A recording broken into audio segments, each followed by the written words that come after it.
I'd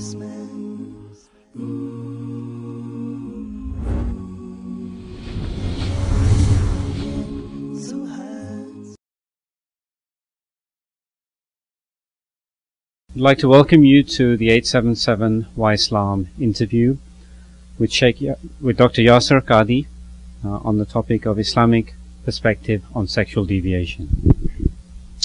Dr. Yasser, attitudes towards sex in the 21st century are really changing compared to previous periods in history. Modern society is becoming a lot more promiscuous compared to previous eras. And the relationships that happen between consenting adults don't really have any limitation. However, we do realize that the Islamic position, as is the position of many other religions, really prohibits sex between consenting adults, except that within marriage. Why do you think that Islam, as well as some of the other religions, take this position, not adapted to times? Bismillah ar-Rahman ar-Rahim. Alhamdulillah wa salatu wa salamu ala Rasulillah wa ala alihi wa sahbihi wa walaha ma ba'd. First and foremost, Jazakallah khair for having me on the show. I appreciate that, and I'm greatly honored to be here. The question of changing sexual mores and customs is, I think, one of the most profound and one of the most deep questions that moral theologians, that even average people who are studying the basics of history can see and sense palpably. We all know that sexual mores of our fathers, our grandfathers, 2 generations ago, last century, were radically different than the sexual mores of our times. Promiscuity, sexuality, pornography, quote-unquote alternative lifestyles, premarital sex, postmarital sex, extramarital sex, it's all becoming completely legitimate and permissible as long as they're of age and consenting adults. And it's becoming more and more difficult for people who have a different sexual morality, whose sexual morality is guided by religious principles. And by this I mean Christians, Jews, and Muslims, and others of people of faith who are influenced by their religion and who value the guidance of God. They have radically different understandings of sexuality. And the question arises, well, why should we then be so conservative in our sexuality? Why not embrace these passions that God has given us and allow us to do it however we please? Well, I think the response from an Islamic perspective is quite simple. Just like we understand that if we were to eat each and every item available on earth as food, if we were to consume unhealthy food and just eat cholesterol and fat saturated products and just eat and eat and eat without monitoring what we eat, I think every single person will understand that's not very positive for our health. It's very detrimental. We will suffer the consequences of this in the long run, in the short and long run.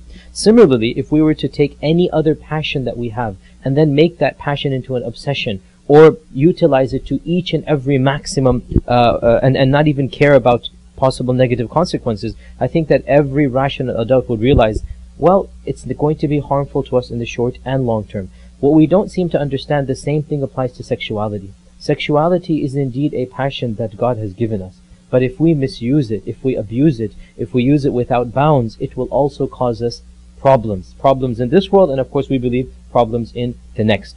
Now, one thing that I find very amazing about Western sexuality is that it seems to be a backlash against Christian views on sexuality. I want to say Christian, I mean particularly early and medieval Christianity, because early and medieval Christianity viewed sexuality as being something, basically a necessary evil.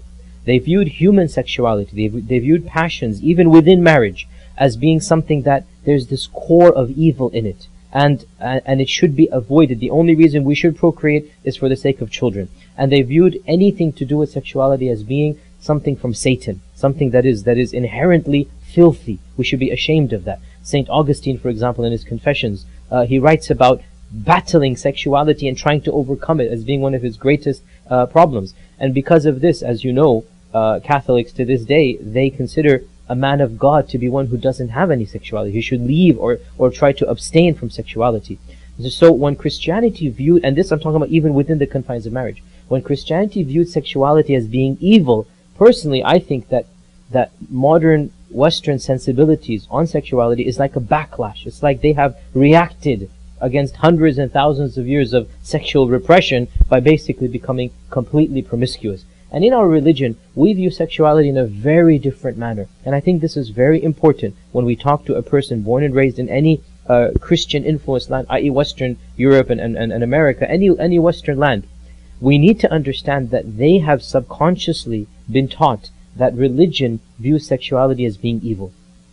And therefore, when they learn about Islam, and Islam allows healthy marriage and encourages sexuality within marriage and encourages a couple to find happiness within marriage, they find this to be a promiscuous religion. Oh, look at your religion. It wants you're allowed to marry up to 4 women, you're allowed to do this, you're allowed to do that. Because they have been ingrained to think that religion should prohibit sexuality. Our religion encourages sexuality, but in a healthy manner.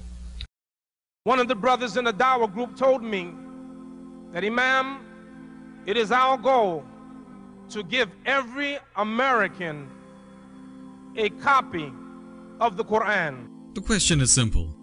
Are we ready to support this noble effort? Share what we've been blessed with? Islam. We invite you to join and support 877Y Islam. Let's gain the pleasure of Allah by fulfilling our collective obligation to serve His deen.